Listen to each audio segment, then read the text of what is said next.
सुप्रभात। आद्य अंकसंख्या 1 अशीतिपर्यंत छात्रा इंद्रिय विषय व्याख्यान पंच ज्ञानेन्द्रियाणि भवन्ति। श्रोत्रं त्वक चक्षु रसन घ्राण पंच प्रत्येंद्रिय वाक् पाणी पाद वायु उपस्थ उभयेंद्रिय मन। चक्षुरेंद्रिय परिभाषा। चक्षुष यत ज्ञानकरणम् असति तदेव चक्षुरेंद्रियम् उच्यते। इदं रूपग्रही ज्ञानं रूपाप्यो विषयस्य ग्रहणं करोति। कार्य रूपदर्शनं प्रकाशसंबंधेन ज्ञानोत्पत्ति अव्यवहा। नासा मानवदेहस्य प्रमुख ज्ञानेन्द्रिय अस्ति। एतद् ज्ञानेन्द्रिय भवति येन गन्धानां ज्ञानं भवति। कर्णः मानवशरीरस्य बहिर्वर्तनं श्रवणकारणं श्रेणी एष श्रवणेन्द्रियस्य अधिष्ठानभूतः शब्दग्रहणस्य मूलसाधनाश्च। रसनेन्द्रियस्य किं रसनेन्द्रियम् इति जिह्वा उच्यते। रसनेन्द्रियस्य मुख्यकार्याणि रसग्रहणम् अन्नपरीक्षणं भाषानिर्माणसाह्यं रसज्ञानप्रधानं कर्म रसनेन्द्रियस्य अधिष्ठानं जिह्वापार्श्वं जिह्वामूल्यं जिह्वाग्र मधुरसग्रहण प्रधानम जिह्वामूलम कषायरस ग्रहण प्रधानम।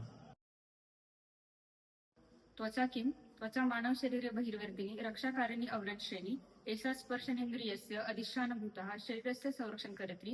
त्वचस्य मुख्यकार्याणि संरक्षणं स्पर्शनज्ञानं स्वेदविसर्जनं रोगप्रतिबन्धनम्।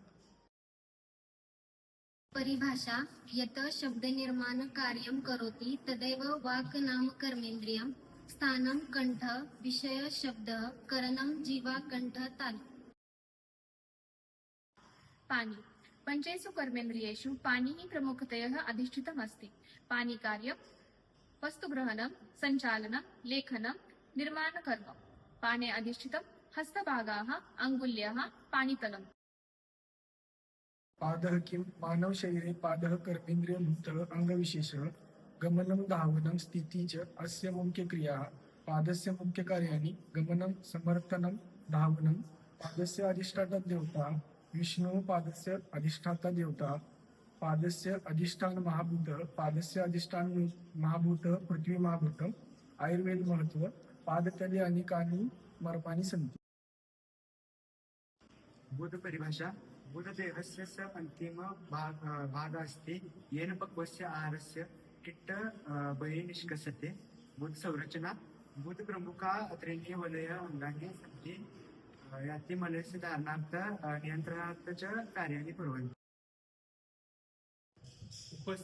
उपस्थ परिभाषा।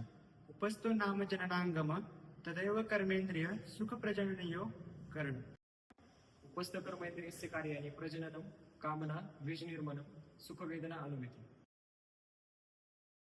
मनस्वरूपं संकल्पविकल्पात्मकं मनसूक्ष्मतत्त्वं चित्तेन सह संबंध अस्ति।